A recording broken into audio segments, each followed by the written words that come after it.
Oke, di sini RRQ Okaner sendiri udah langsung ditembakin begitu aja. Lu lihat LA Galot di sini, wow, jadi rush bagi para main RQ ya udah cukup sekarat dan Langsung masuk ke dalam, di sini ada Legalot di jam. negara mereka masing-masing. Betul. Oh my god. Mobilnya dia bawa ke atas rumah aja lah. Kamu musuh dari Katan sepertinya 3 orang dari pemain Onyx posisinya burst the sky.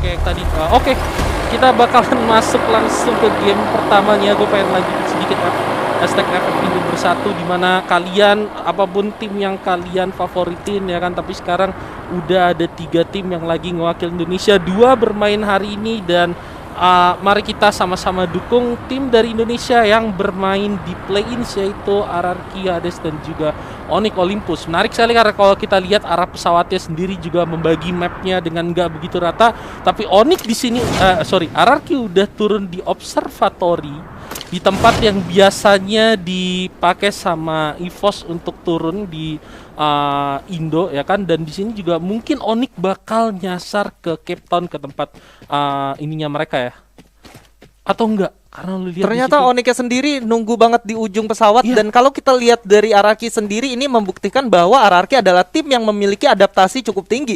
Mereka memiliki daya analisa yang cukup bagus, di mana mereka tahu ketika EVOS nggak ada, apakah dari ke-12 tim yang bakal bermain di daerah map pertama ini bakal turun ke observatory atau enggak. Ternyata enggak. Dan seperti yang gue bilang, Kapten Legalot benar-benar memikirkan hal ini dengan matang. Dan nilai plus di early gamenya adalah perbedaan map yang cukup jauh antara Onyx dan juga RRQ, memungkinkan mereka untuk tidak ketemu di awal, fight di early game. Ya, bener banget. Dan itu mungkin salah satu hal yang akhirnya dipakai sama Legalot, memutuskan mungkin oke, arah pesawat kayak gini biasanya Onyx itu bakal enak untuk turun di Cape Town.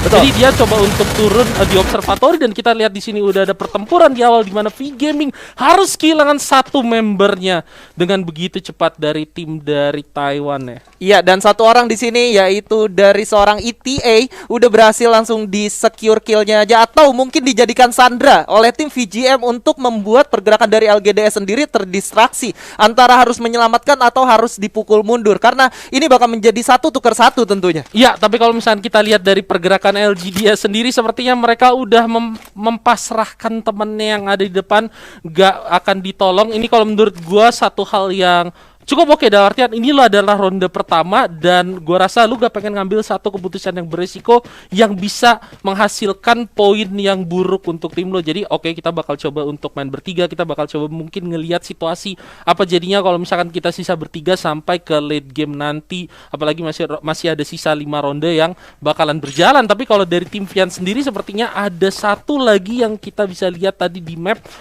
datang ke arah yang sama dengan mereka, dan ini adalah EXP Esport tadi maksudnya. EXP Esport dari Thailand, yang dimana mereka ternyata udah melakukan looting di daerah Bima Sakti, tapi nggak memiliki cukup resource. Artinya walaupun 3 lawan 4 di sini, tim VGM kalau misalkan mereka bisa memanfaatkan situasi dengan cukup baik, gua rasa EXP Esport sendiri bisa kewalahan. Tapi di sini udah ada jongkok-jongkok, artinya mereka udah mengetahui bahwa ada tim lain yang udah bersarang di Katulistiwa. Yes, sepertinya setup dari EXP Esport udah mulai dijalanin. Kita lihat di sini Karamel dengan pakaian yang cukup seksi dan mungkin akan mengundang perhatian dari musuh-musuhnya, udah mulai melakukan setup untuk flanking. Tapi mungkin karena VGN yang baru kehilangan 1 membernya, mereka ngerasa oke, kalau kita ketemu tim lain, kemungkinan besar tim lain itu masih komplit berempat. Betul. Terlepas dari resource yang mereka punya, jadi mereka lebih milih untuk bermain lebih aman, lebih tidak berisiko, dan akhirnya mereka memutuskan untuk mundur dan lihat situasi. Satu keputusan yang cukup bagus dari V Gaming di sini ketika mereka memutuskan untuk regroup di satu rumah yang gak terlalu kecil.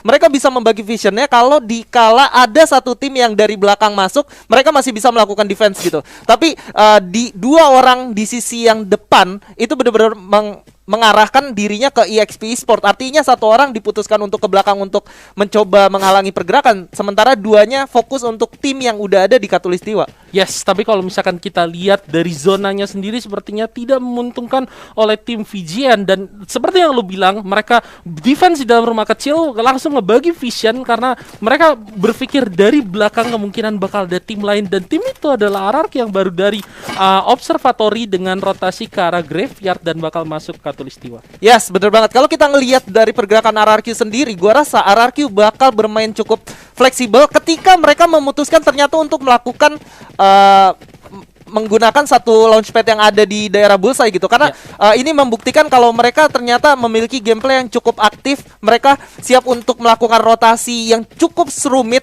gimana kita udah ngeliat mereka tadi udah dari graveyard, mereka bersarang dari observatory, dan sekarang udah di bullseye. Artinya mereka sama sekali nggak ada kepikiran untuk takut ketemu musuh di early game. Iya, dengan kata lain kayak seolah mereka emang sengaja untuk nyisir pinggiran. Betul. Berharap untuk clash awal dengan musuh, karena menurut gua di ronde awal kayak banyak hal yang masih bisa lo coba, apalagi kalau misalkan lo adalah tim yang punya tingkat percaya diri yang tinggi. Betul.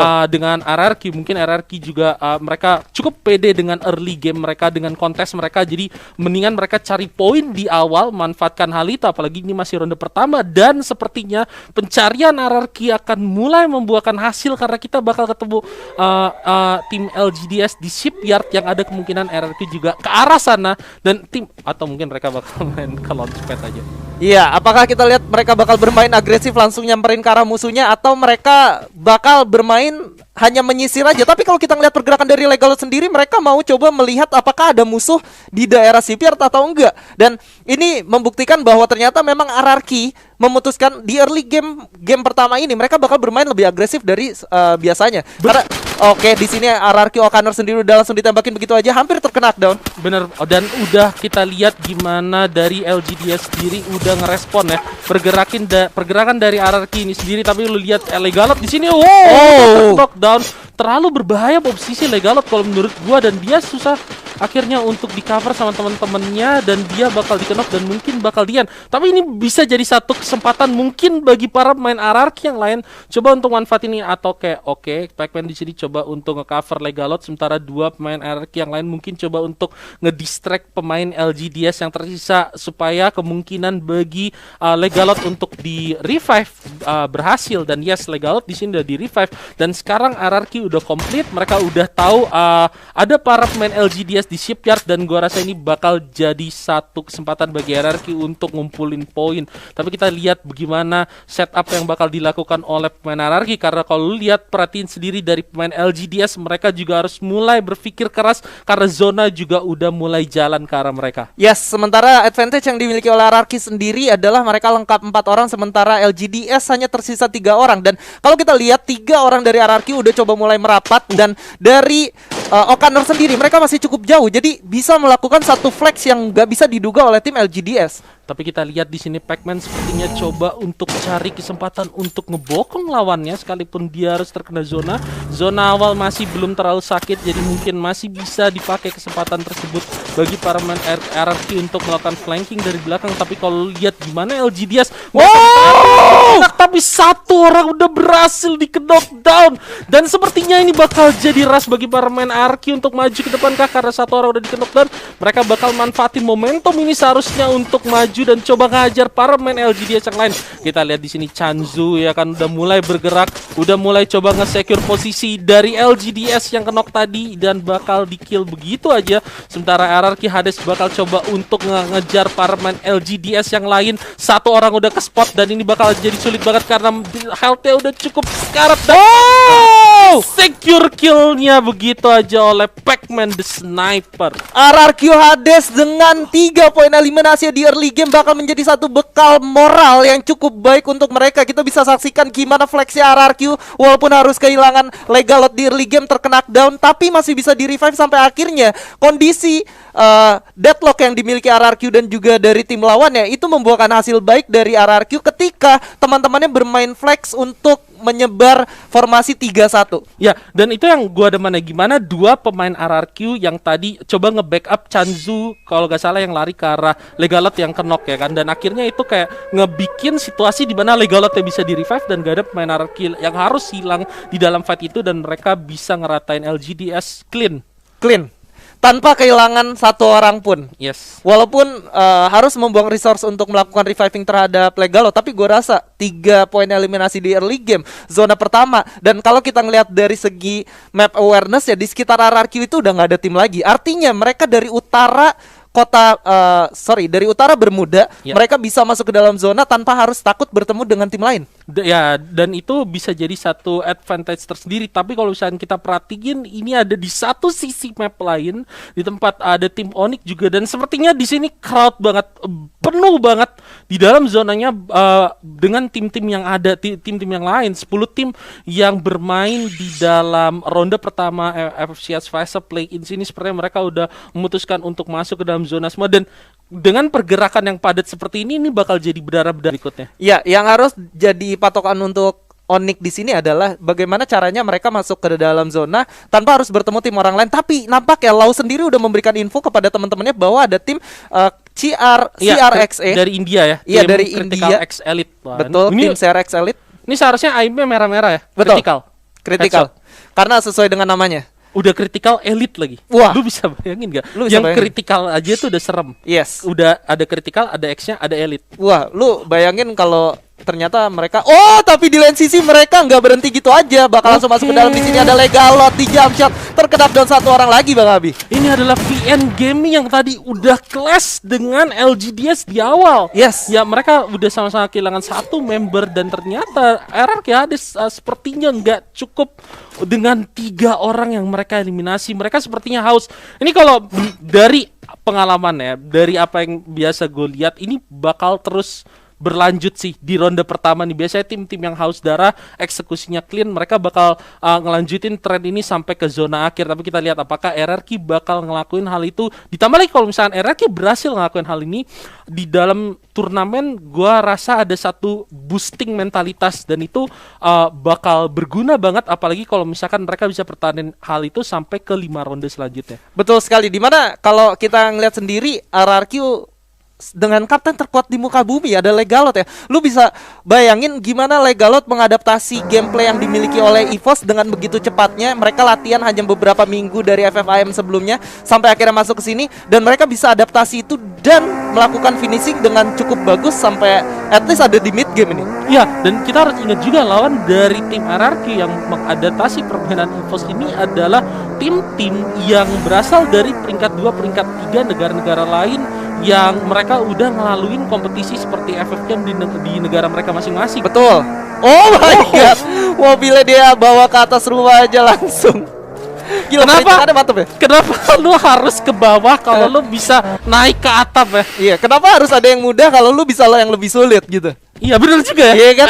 RRQ Logic. RRQ Logic. Dan RRQ Hades. so far RRQ HD sendiri perwakilan dari Indonesia udah berhasil mendapatkan 2 poin eliminasi masing-masing dari Pacman dan Legalot. Artinya mereka udah memiliki 4 poin eliminasi, dan mereka udah masuk di zona selanjutnya, memiliki bekal yang cukup. Artinya setidaknya di game 1 ini RRQ udah memiliki satu bekal yang cukup aman dibandingkan dengan Onyx yang belum mendapatkan kill sama sekali, dan mereka ada di luar zona dan cukup jauh untuk masuk ke zona lainnya. Tapi oke, kita berbicara tentang Onyx seperti yang lo udah mention, belum ada kill. Tapi sepertinya tim yang lain, sepertinya cuma ada satu tim yang punya tempo panas kayaknya di ronde pertama ini.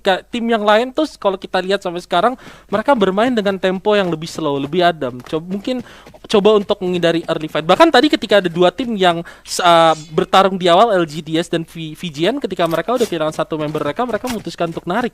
Betul. Temponya lebih slow.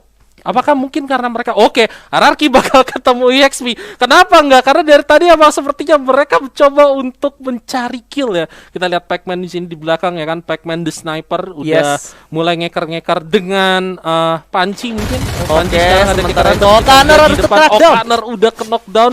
Legalot bakalan seharusnya, dan 2 orang di ke-knockdown. Sepertinya ini bakal jadi disaster untuk RRQ. 3 orang tersisa Legalot. Apakah Legalot bisa bermain clutch play yang bagus? Revive bakal dijalanin, gak sempat. Legalot bakal coba untuk maju ke depan. Shotgunnya dikeluarin, dan ternyata RRQ harus tereliminasi. Puas di peringkat 10 dengan 4 kill. Dan ini benar-benar di luar ekspektasi banget ya. Dan kalau lu lihat ternyata dari seorang O'Connornya aja, dia ternyata mendapatkan damage dari atas, dari tim BTS yang ngerecokin mereka ketika RRQ udah melakukan dari tim KOG. Ketika RRQ udah melakukan setup, ada grecokin dari sebelah kanan, itu membuat RRQ jadi serba salah. Mereka mau maju atau mau mundur karena di kiri udah dihantam, depan udah ada yang nunggu. Ya, dan itu akhirnya apalagi posisi RRQ tadi cukup open ya. Betul. Ya, dan ini cukup menyulitkan dalam artian yang direcokin itu RRQ bisa dibilang kayak Ya. gitu. Kalau misalkan tadi yang direcokin mungkin tim lawannya yaitu EXP mungkin bakal beda ceritanya. Tapi oke, situasinya juga kurang menguntungkan dan KOG sendiri yang tadi udah ngelihat ada pertempuran di bawah, mereka pasti udah nge-spot ada EXP Sport juga di situ dan ini bakal jadi perang yang nggak bisa terhentikan antara EXP dan juga TG. Kita lihat gimana para pemain EXP yang tadi udah berhasil dapetin 3 kill bakal coba untuk perang dengan tim TG, tapi sepertinya yang ada di atas memutuskan untuk mundur. Satu granat masak yang cukup baik dari tim EXP, 2 orang berlindung di balik blue wall dan ini bakal jadi pertempuran blue wall padat yang cukup mantap. Tapi kenapa gak di spray langsung begitu aja? Para main dari tim EXP sepertinya bisa dapetin 2 knock dan sisa 1 orang yaitu Sharky. Sharky dengan snipernya coba untuk melawan, coba untuk bertahan, coba untuk mencari cara untuk memenangkan fight ini, tapi terlalu sulit karena Sharky di situ juga harus terkena dan lantai. Oh my god, tapi masih Sharky di situ masih bisa bertahan, tapi ternyata nggak, terlalu sulit dan oke tereliminasi. Tapi sekarang kita balik ke Onyx Olympus yang sepertinya juga nggak sendirian, udah kedatangan tamu dari tim Fijian. Ini sisa 2 orang karena 2 orangnya udah dihajar sama tim RRQ tadi. Kita lihat di sini Lau ya kan coba untuk maju ke depan, ketemu musuh dari kanan dari kiri dan ternyata di knockdown. Jars juga dari belakang coba untuk ngasih support bagi teman-temannya. Apakah berhasil? Sepertinya 3 orang dari pemain Onyx Olympus. Nice! 1 kill. 3 kill bagi tim Onyx Olympus tapi bisa terkenok di situ. Bagus banget pertahanan dari tim pemain Onyx Olympus untuk bisa menangin fight barusan. Yes, bener banget, karena kalau kita lihat walaupun kehilangan Lau tapi at least mereka udah berhasil mendapatkan satu kompon yang cukup aman untuk bertahan di zona keempat. Dan ternyata zona terakhirnya berpihak ke arah mereka. Ini tinggal gimana caranya mereka membagi vision antara atas dan juga bawah. Olympus udah masuk 5 besar dengan 14 orang yang tersisa. Tinggal KOG yang masih lengkap di atas mereka. Wah, ini kalau sampai di spam granat bakal bahaya banget sih. Bakal bahaya banget. Dan sekarang Olympus sudah masuk ke 4 besar, tapi kita lihat di sini tim KOG-nya sendiri udah mulai coba untuk masuk ke zona. Dan di luar zona di sini masih ada Burst the Sky yang berhadapan dengan EXP Gaming. Mereka bakal lari-larian ke dalam 10 detik. Ini bakal sulit banget. Apalagi kalau misalkan KOG-nya nungguin tim EXP dan juga tim Burst the Sky. Tapi sepertinya tim KOG juga udah nge-spot Olympus di dalam. Begitu juga dengan Onyx Olympus yang udah nge-spot EXP Gaming dan juga KOG. Mereka bakal mainkan patahan dan mungkin mereka bakal mainkan permainan psikologis di mana biarin tim yang lain saling menyerang duluan, habis itu mereka cukup bertahan aja. Tapi sepertinya enggak. Oh, kita lihat di situ udah ada monster truck dikeluarin ya kan. Tim BTS 1 orang udah terkenok dan Onyx Tayo sepertinya berhasil dapetin kenok di sana. 2 orang dari tim BTS terkenok dan bakal sulit posisinya. Burst the Sky sepertinya bakalan tereliminasi dan Olympus di sini berhasil dapetin 5 kill. Oh my god! Berhasil. Play-ins ronde pertama dibuka dengan Buya dari tim Indonesia. Hashtag FF Indonesia bersatu. Hashtag FF Indonesia bersatu. Onyx Olympus bermain dengan cukup luar biasa apik di gameplay pertama. Walaupun bermain pasif di early game, tapi mereka bisa membuktikan kalau